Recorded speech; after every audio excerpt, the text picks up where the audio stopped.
Well, the booming Chinese market, gambling market that is, helped Las Vegas Sands counter a slump in the U.S. and also meet analyst expectations for the fourth quarter.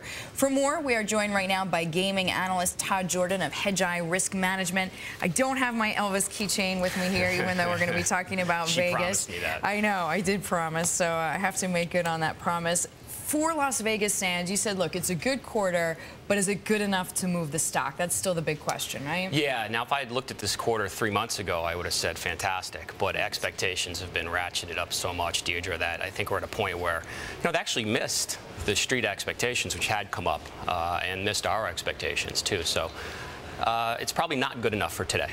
And I mean, it's pretty clear that this company is growing more Macau, Singapore in the East versus the Las Vegas Strip. Right, and Macau is booming. It has been booming. A few months ago, we pointed out to all the great catalysts that are coming up in Macau. The last of those catalysts was Chinese New Year occurring in the celebration of Chinese New Year occurring in February this year versus January of last year. So that February help the numbers a little bit more, right? Well, that should help the numbers in February, but that was the last catalyst, and now we see risks coming up. And one of those risks that you mentioned in your research is that, we spoke about the Chinese government increasing their reserves, trying to slow down lending, and this actually has a specific correlation data-wise to some of the VIP high rollers, right. Isn't it? I'm a bit of a statistical nut going back to my University of Chicago days, but I've regressed all the different macro variables on the VIP, which is the high-end junket business in China, and there is a very, very high correlation between the macro variables in China and the junket business. And right now, with China tightening and GDP slowing sequentially, that's probably not good news for the VIP business. And Todd, just remind us again why the junket business is so key to Las Vegas Sands. All the casinos. Yeah, really. well, it's really relationships. These junkets have a lot of relationships with wealthy people in China, and they bring these people into Macau. They also offer credit,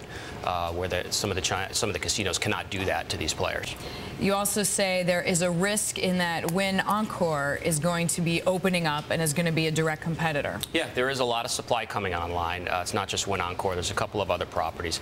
I'm less concerned about that, more concerned about kind of the near term with the VIP side. And it actually seems to be getting a little more competitive, too, in terms of the amount of revenue share with the junkets. So junkets appear to be getting a little bit more revenue, which means margins may be crimped to some extent for the operators. MGM Mirage, we're going to hear from them later on. How do you expect them to stack up? Well, MGM's different because their Macau exposure is very limited, so they're a Vegas company. Vegas is tough, and you saw it in the LVS quarter. Vegas actually disappointed already low expectations, I think.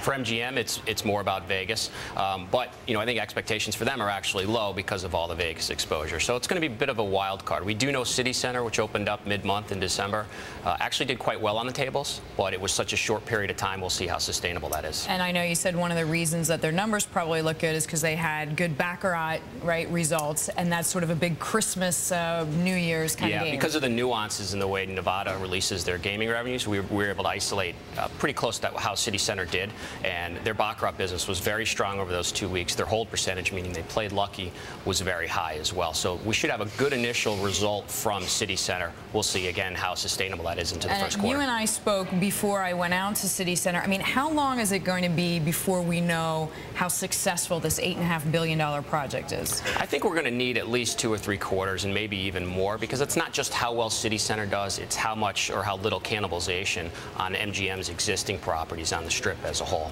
All right. We'll need some time to figure that out. Todd, thanks very much. Todd Jordan joining us here in the newsroom from Hedgeye Risk Management.